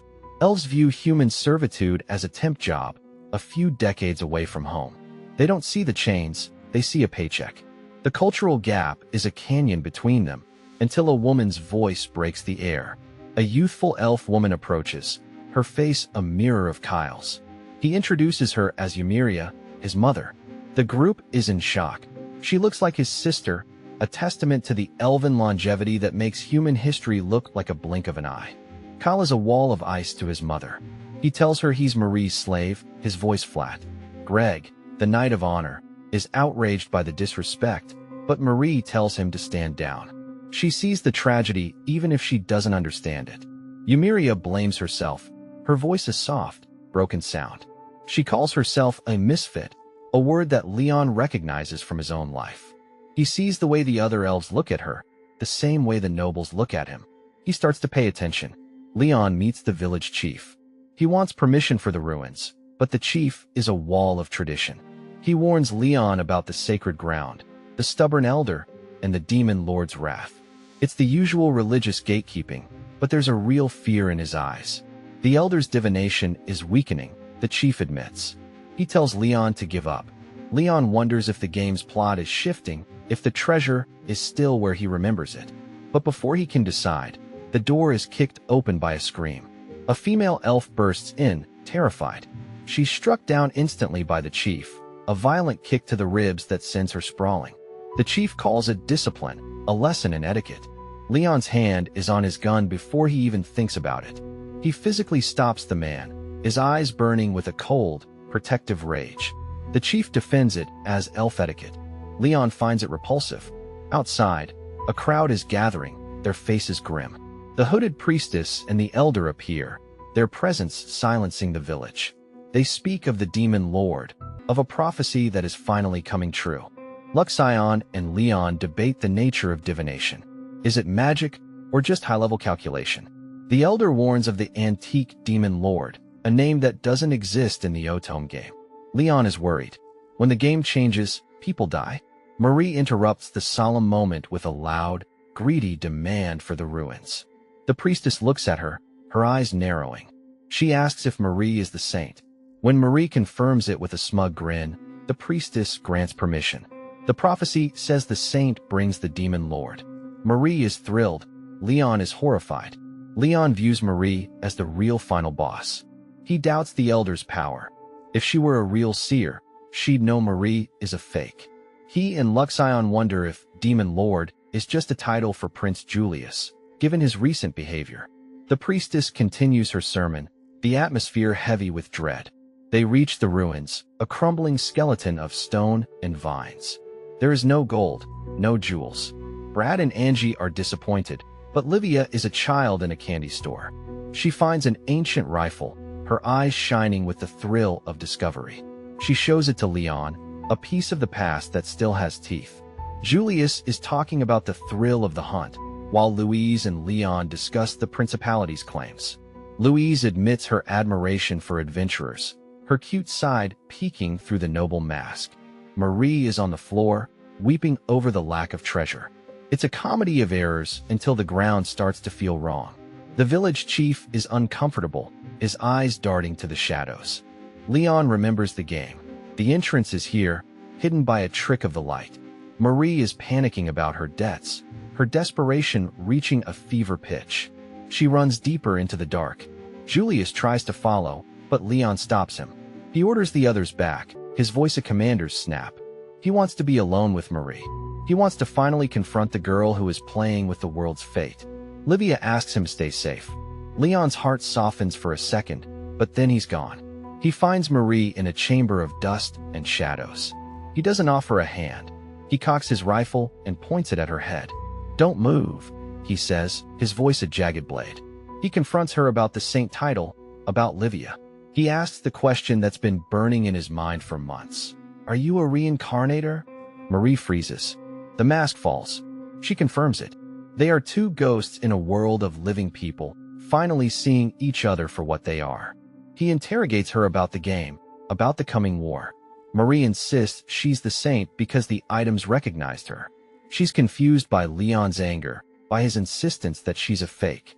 The item's recognition is a mystery that even Luxion can't solve yet. Marie mocks him. No one will believe a mob over a saint. She's confident in her lie. But before she can gloat, the stone floor beneath them groans. It doesn't just crack, it vanishes. They fall together into a black abyss, the world above disappearing in a cloud of dust.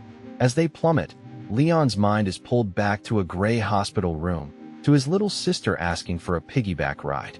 He remembers her face, her manipulation, her fake injuries. He realizes with a terrifying clarity who Marie really was in the life before this one. He remembers refusing to carry her, seeing through her lies. The connection is a bolt of lightning in the dark. Marie isn't just a player, she's his sister. The irony is a cruel, cosmic joke, and the floor of the ruins is waiting to meet them below. Deep in the underground ruins, the air is cold and smells of wet earth.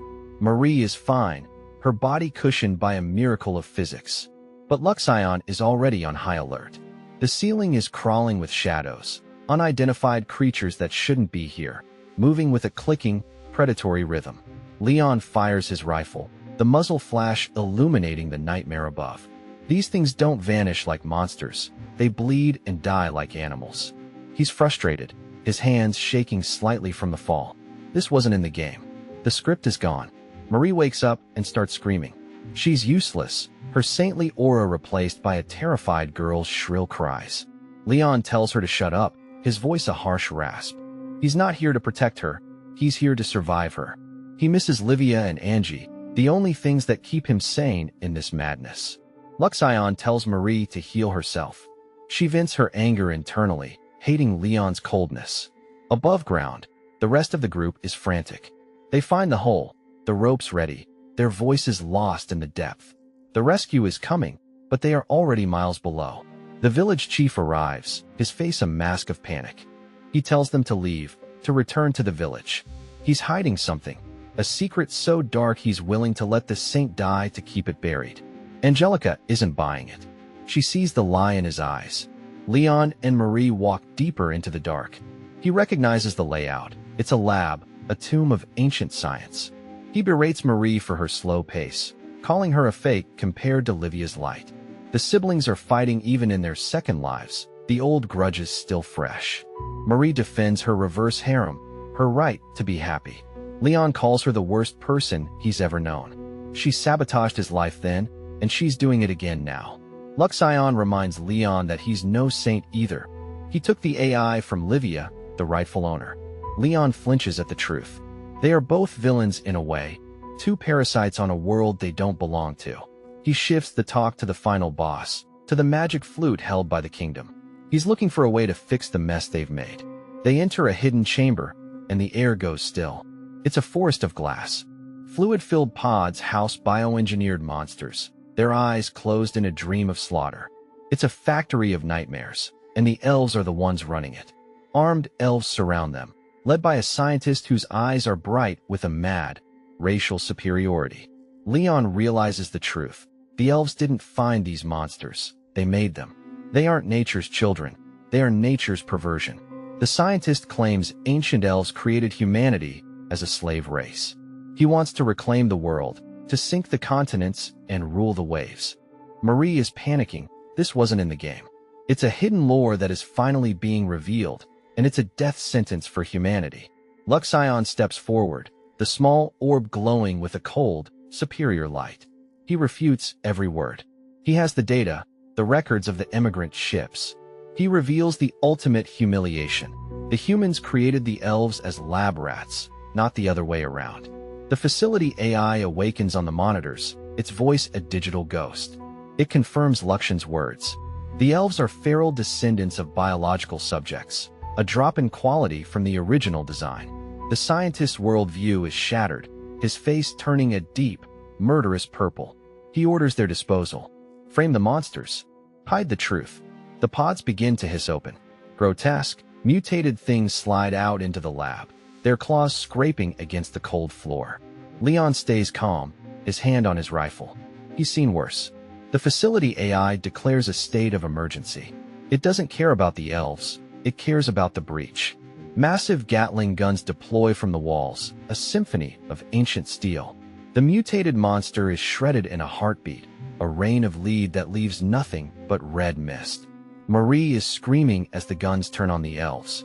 The lead scientist is hit, his shoulder exploding in a spray of blood. He's shouting orders, his men firing blindly into the dark. It's a slaughterhouse, a chaos of magic and ancient technology. Leon is a shadow in the gunfire. Luxion's shield is a hexagonal wall of light, neutralizing everything the elves throw at them. Leon subdues the scientist, grabbing him by the hair and asking if they've had enough. He's the monster now, and he's loving the fear in their eyes. He forces Marie to help tie them up. He threatens to end her if she doesn't move. She drops the saint act, her hands shaking as she binds the men who used to worship her. The AI decides to self-destruct, transferring its soul to Luxion in a final, digital handshake. The AI gives Leon a gift, a cluster of cubes. It's the key to the ship, the heart of the emigrant vessel. Leon takes it, his eyes meeting the AI's one last time. He sees a vision of a ruined city, a warning of what happens when science becomes a god. They escape as the facility collapses. Marie is crying about the lack of gold, but Leon is looking at the cube. He sees his sister in her energetic grief, an echo of a life he almost forgot. Outside, Luxion is malfunctioning, sparks flying from his frame. The AI orb is having a breakdown. It's attached to a massive mechanical arm, its logic circuits fried by the new data. Leon tries to calm it, but Luxion is in a frenzy, vowing to pulverize the artifact. Marie is coaching the drone through breathing exercises, a bizarre moment of family bonding. Angelica questions the tied-up elves, her voice cold. A city appears in the distance, a mirage made of steel and light. The sky breaks open, and the Luxion's main unit reveals itself. A titan of the clouds, a god of the machine age, standing over the world. The elves are on their knees, praying to the demon lord. Leon just scoffs. It's not a demon, it's just his accomplice.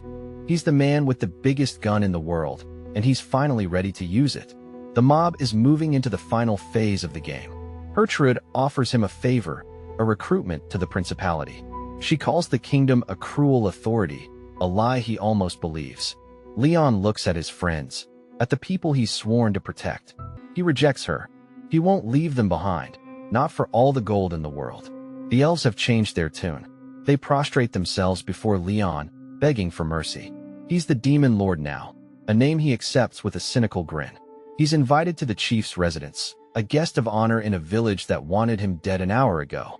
Julius and Jilk are barred from the meeting. They are corrupt.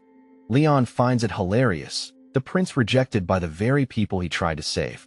Inside the tent, they get formal thanks. Olivia asks about Ymiria, about the mixed label that has ruined her life.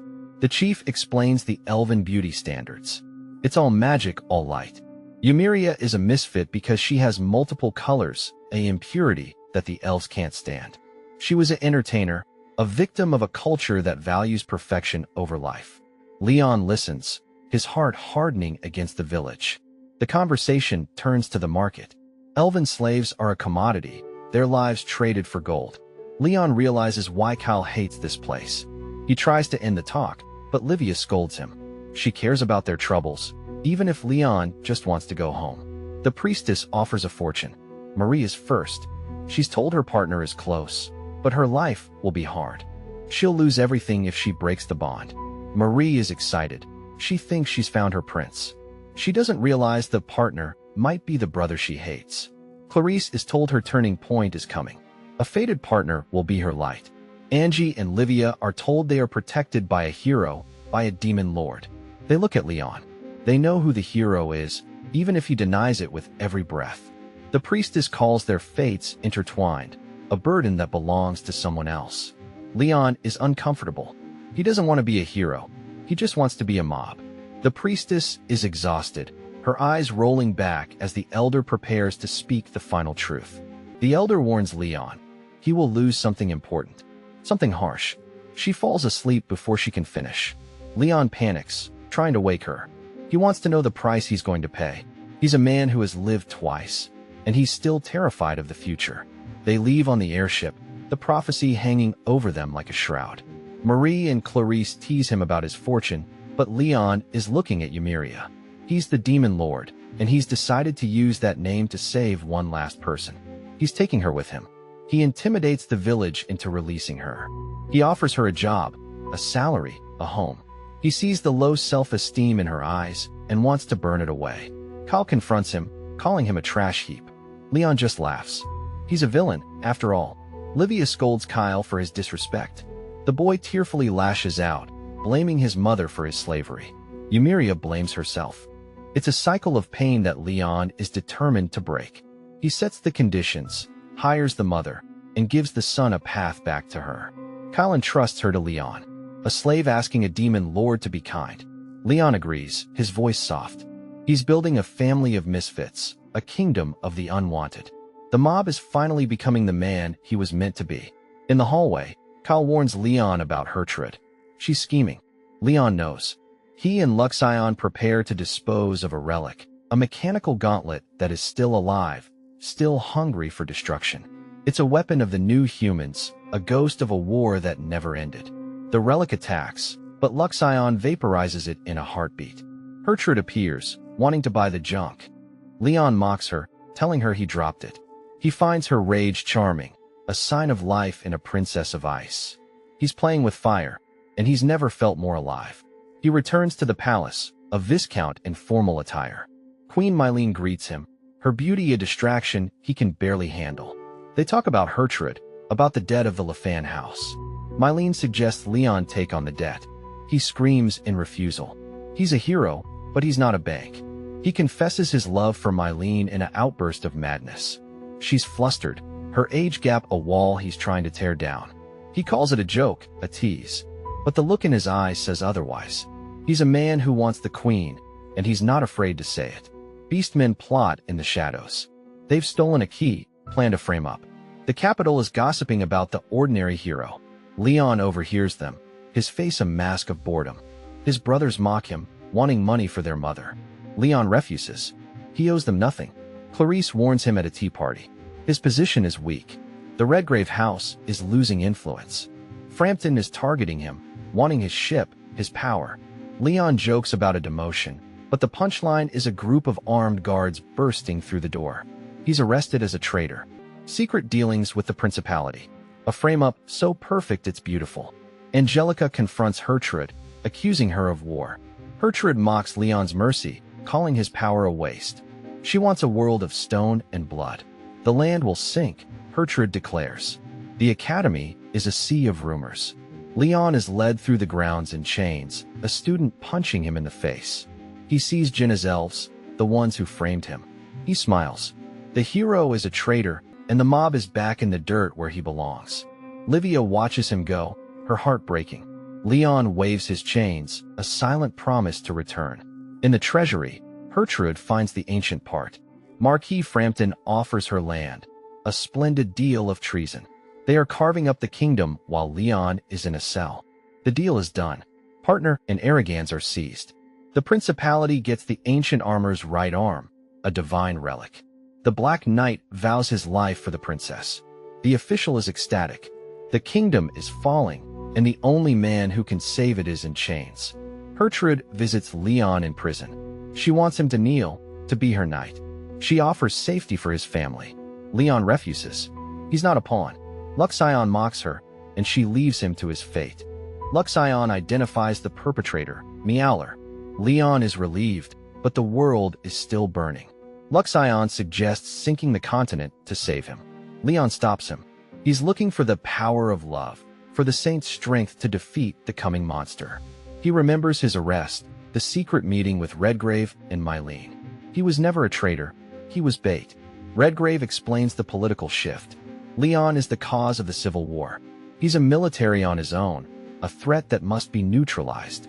His arrest was a strategic move to keep him safe from assassins. The Marquis and the Queen are playing a game of shadows, and Leon is their king. He's being protected, but he can't tell Angie. The palace is a powder keg. Frampton is joining the principality. Leon asks a final question, a moment of vulnerability before the war. Luxion admits he knew everything. He used Leon's cell as a trap. Leon yells at the orb, the only friend he has left in a world of lies. He lies on his bed, the prophecy of the elder ringing in his ears. Angelica pleads with her father, but Vince is cold. He calls Leon worthless. He wants her back at the academy. He's preparing for war, ordering his son to Gilbert to lead the charge. The Redgrave house is ready to burn for the kingdom. Livia finds Angelica on the stairs. They talk about the arrest, about the seized items. Angelica is frustrated, her power gone. Even Mylene is a prisoner of her rank. The news from the front is devastating. 150 warships. Unknown monsters. The principality is crushing everything in its path. A second princess. A second flute. A deviation that shouldn't exist. The kingdom is isolated, its fleets destroyed. Marie is at the front, her confidence turning to terror. She sees the aerial fleet, the monsters. She's not a saint, she's a target. She conjures a shield, her ego returning for a second. But the second princess is ready. She plays her flute, and the sky goes dark. A multi-eyed god emerges from the clouds, a nightmare of grasping hands and cold power. The kingdom is done for. The protector deity begins its assault. Marie collapses in tears. She admits she's a fake. The soldiers watch in horror as their world is torn apart. Mylene finishes the report, her voice breaking. Leon is the only hope, but he knows the truth. Not even Luxion can defeat that thing. Vince asks for a miracle. He mentions the royal ship, a backup fueled by love. King Roland arrives, his face a mask of duty. Leon requests the ship, the 5 boys, Marie. He's denied. The temple wants Marie executed. She's the scapegoat for a war no one can win. Leon is alone with the choice. Stay and fight, or escape and live. His teacher visits him, a man of simple knighthood. He's staying to protect his loved ones. Leon realizes his own path.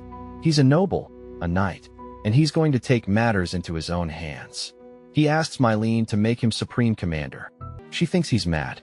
He demands the royal ship, the saint, the rank. He shows her the battlefield, the monster. He declares he will win.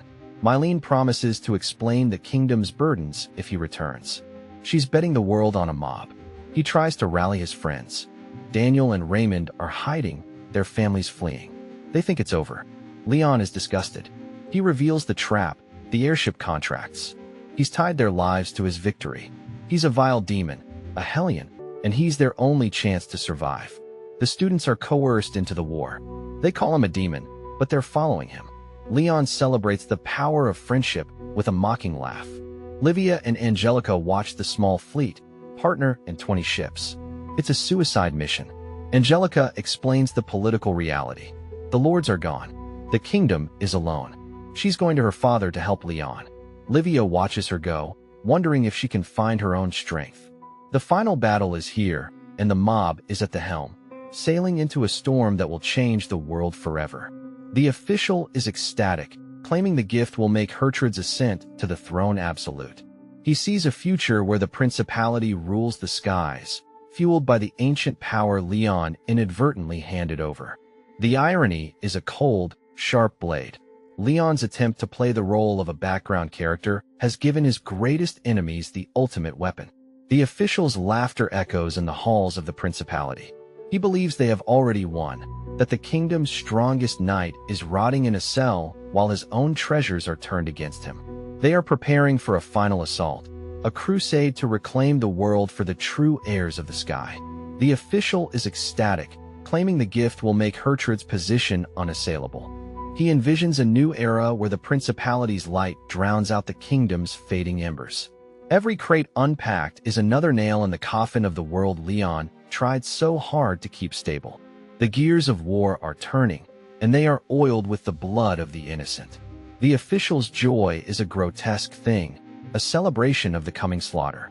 He speaks of the divine relic as if it were a god itself, a manifestation of their racial destiny. They are ready to strike, to burn the kingdom's lands until only ash remains. The mob is in chains, and the monsters are at the door. The official is ecstatic, his eyes wide with the fever of a fanatic. He believes the ancient armor is proof that the gods favor the principality. He orders the fleet to move, to position themselves for the kill. The kingdom is a dying beast, and they are the vultures waiting to feast on its remains. The official's voice rises to a shriek of triumph. He sees the lost item as the key to a global empire, a tool to reshape the world in their image. He doesn't see the danger, the ancient curse buried in the steel. He only sees power. And in this world, power is the only thing that matters. The official is ecstatic, claiming the gift will make Hertrude's victory a certainty. He dreams of a sky that belongs only to them, a world without the inferior humans of the kingdom. The trap is set, the pieces are moving, and the hero is silent. The dramatic irony is a crushing weight, a promise of a tragedy that no one can stop. The official's madness is the last thing we see before the scene shifts back to the dark cell. He is a man who believes he has conquered destiny, unaware that the mob he mocks is the only thing standing between him and total annihilation. The official is ecstatic, and the world is about to burn.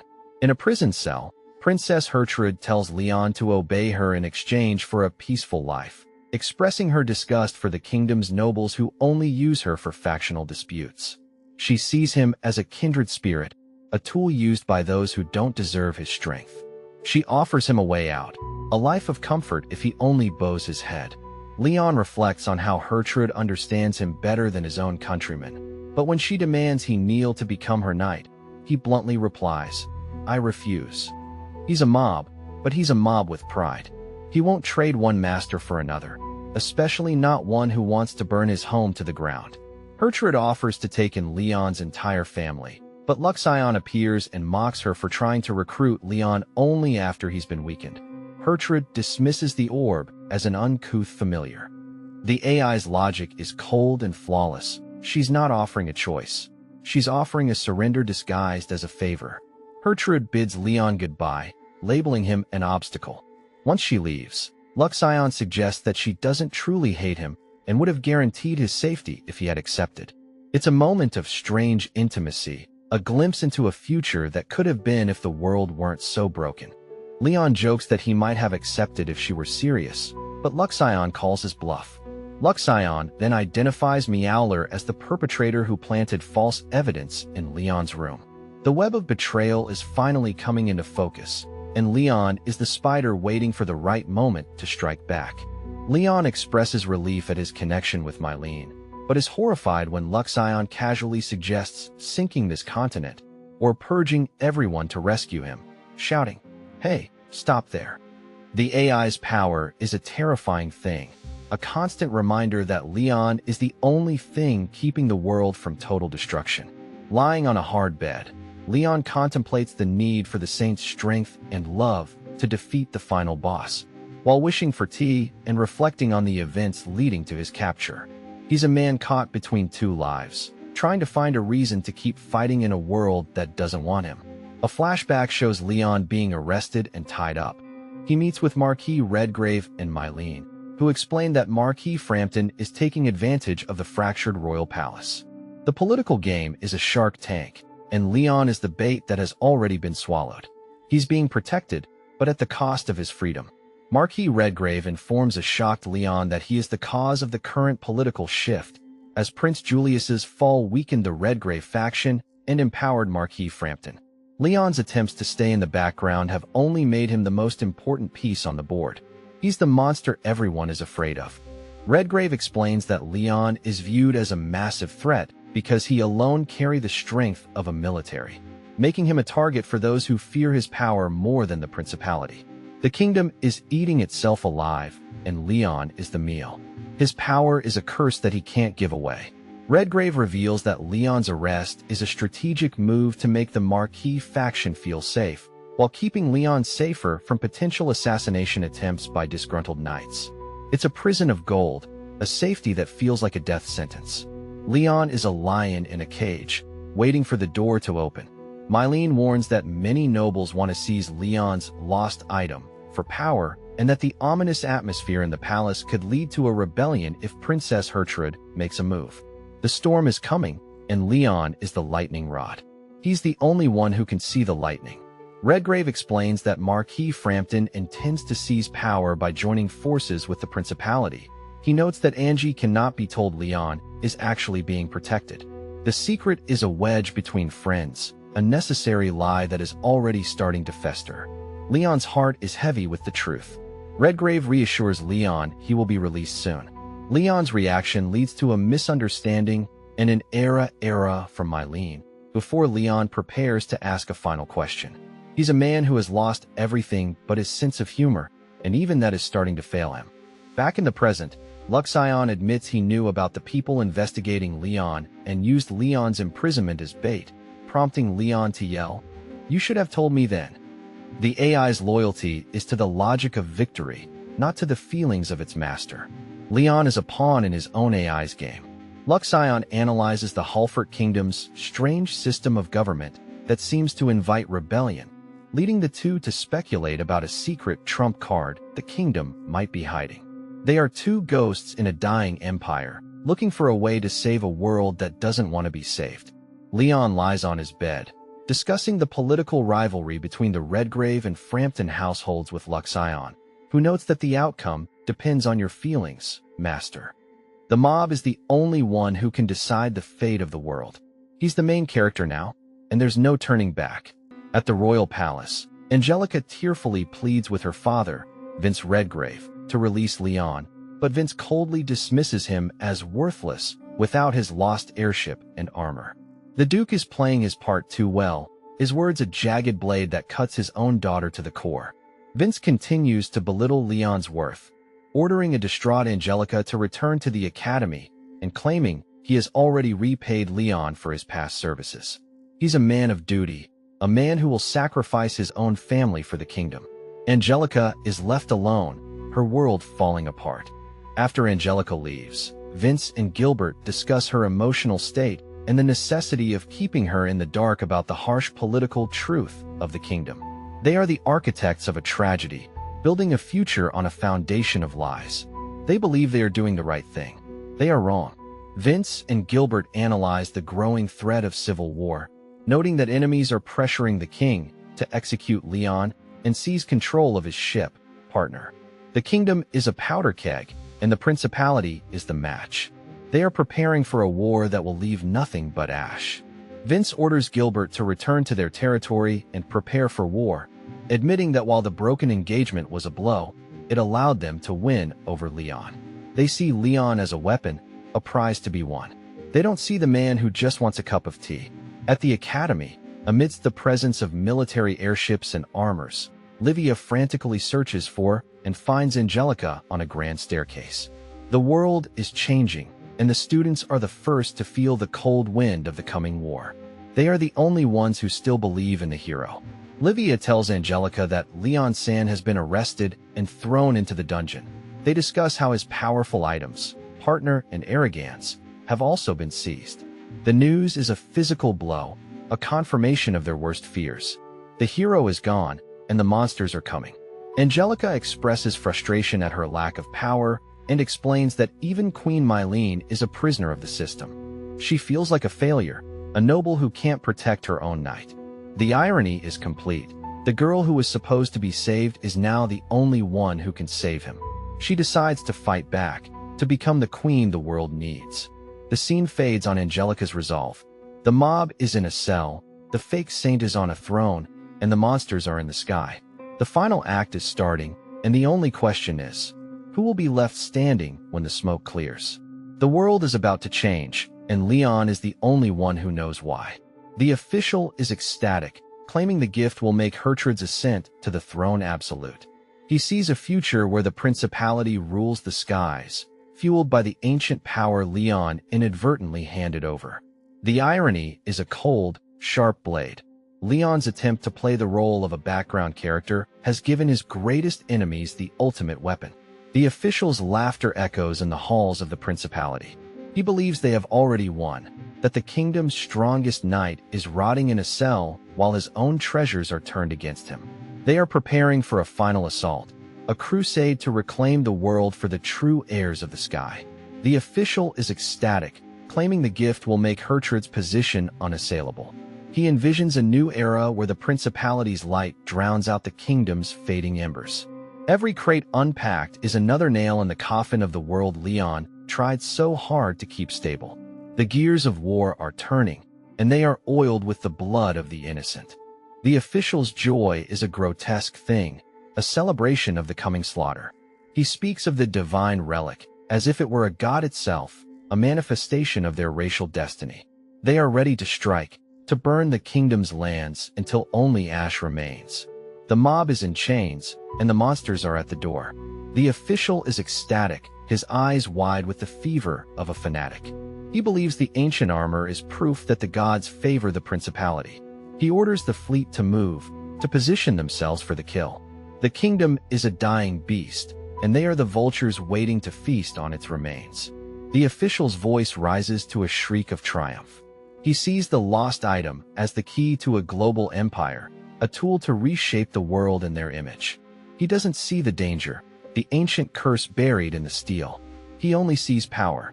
And in this world, power is the only thing that matters. The official is ecstatic, claiming the gift will make Hertrud's victory a certainty. He dreams of a sky that belongs only to them, a world without the inferior humans of the kingdom. The trap is set, the pieces are moving, and the hero is silent. The dramatic irony is a crushing weight, a promise of a tragedy that no one can stop. The official's madness is the last thing we see before the scene shifts back to the dark cell. He is a man who believes he has conquered destiny, unaware that the mob he mocks is the only thing standing between him and total annihilation. The official is ecstatic, and the world is about to burn.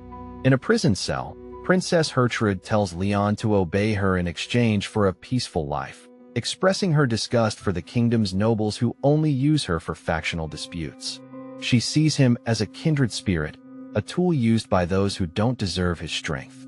She offers him a way out, a life of comfort if he only bows his head.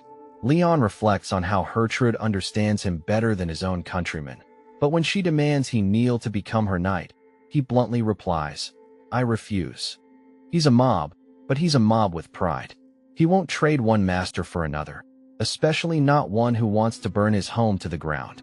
Hertrud offers to take in Leon's entire family, but Luxion appears and mocks her for trying to recruit Leon only after he's been weakened.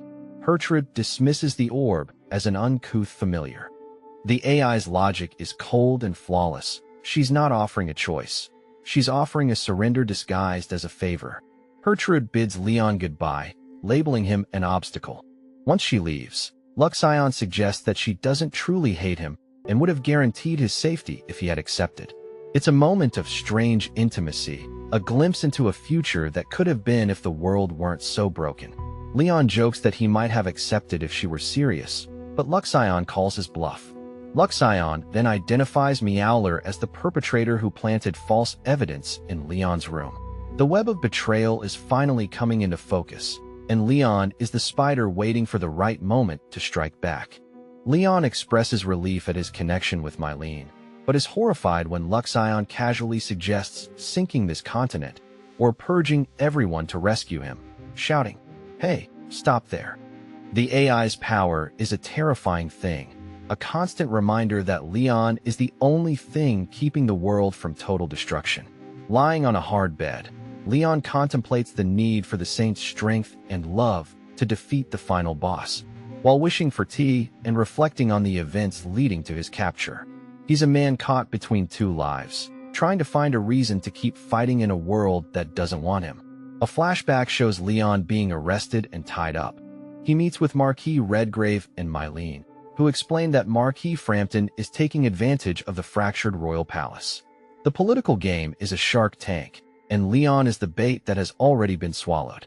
He's being protected, but at the cost of his freedom.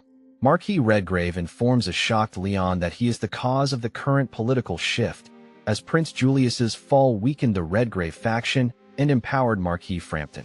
Leon's attempts to stay in the background have only made him the most important piece on the board. He's the monster everyone is afraid of. Redgrave explains that Leon is viewed as a massive threat because he alone carries the strength of a military, making him a target for those who fear his power more than the principality. The kingdom is eating itself alive, and Leon is the meal. His power is a curse that he can't give away. Redgrave reveals that Leon's arrest is a strategic move to make the Marquis faction feel safe, while keeping Leon safer from potential assassination attempts by disgruntled knights. It's a prison of gold, a safety that feels like a death sentence. Leon is a lion in a cage, waiting for the door to open. Mylene warns that many nobles want to seize Leon's lost item for power, and that the ominous atmosphere in the palace could lead to a rebellion if Princess Hertrud makes a move. The storm is coming, and Leon is the lightning rod. He's the only one who can see the lightning. Redgrave explains that Marquis Frampton intends to seize power by joining forces with the principality. He notes that Angie cannot be told Leon is actually being protected. The secret is a wedge between friends, a necessary lie that is already starting to fester. Leon's heart is heavy with the truth. Redgrave reassures Leon he will be released soon. Leon's reaction leads to a misunderstanding and an error from Mylene before Leon prepares to ask a final question. He's a man who has lost everything but his sense of humor, and even that is starting to fail him.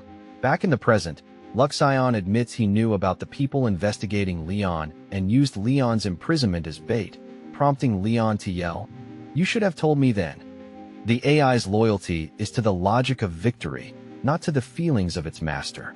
Leon is a pawn in his own AI's game. Luxion analyzes the Halfort Kingdom's strange system of government that seems to invite rebellion, leading the two to speculate about a secret trump card the kingdom might be hiding. They are two ghosts in a dying empire, looking for a way to save a world that doesn't want to be saved. Leon lies on his bed, discussing the political rivalry between the Redgrave and Frampton households with Luxion, who notes that the outcome depends on your feelings, master.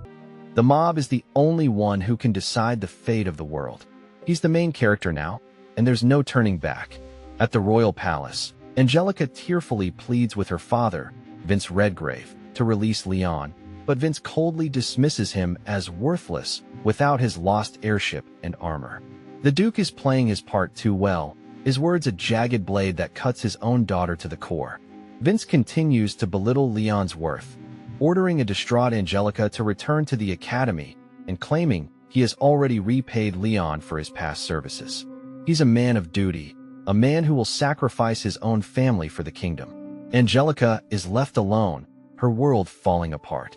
After Angelica leaves, Vince and Gilbert discuss her emotional state and the necessity of keeping her in the dark about the harsh political truth of the kingdom. They are the architects of a tragedy, building a future on a foundation of lies. They believe they are doing the right thing. They are wrong. Vince and Gilbert analyze the growing threat of civil war, noting that enemies are pressuring the king to execute Leon and seize control of his ship, partner. The kingdom is a powder keg, and the principality is the match. They are preparing for a war that will leave nothing but ash. Vince orders Gilbert to return to their territory and prepare for war, admitting that while the broken engagement was a blow, it allowed them to win over Leon. They see Leon as a weapon, a prize to be won. They don't see the man who just wants a cup of tea. At the academy, amidst the presence of military airships and armors, Livia frantically searches for and finds Angelica on a grand staircase. The world is changing, and the students are the first to feel the cold wind of the coming war. They are the only ones who still believe in the hero. Livia tells Angelica that Leon San has been arrested and thrown into the dungeon. They discuss how his powerful items, partner and arrogance, have also been seized. The news is a physical blow, a confirmation of their worst fears. The hero is gone, and the monsters are coming. Angelica expresses frustration at her lack of power and explains that even Queen Mylene is a prisoner of the system. She feels like a failure, a noble who can't protect her own knight. The irony is complete. The girl who was supposed to be saved is now the only one who can save him. She decides to fight back, to become the queen the world needs. The scene fades on Angelica's resolve. The mob is in a cell, the fake saint is on a throne, and the monsters are in the sky. The final act is starting, and the only question is, who will be left standing when the smoke clears? The world is about to change, and Leon is the only one who knows why. Leon reviews a report on the war, noting the principality has 150 warships and unknown monsters ruling the skies, causing quite considerable damage. He sees the numbers and knows the kingdom is a sinking ship. Every report is a list of dead friends, of lost lands. He's the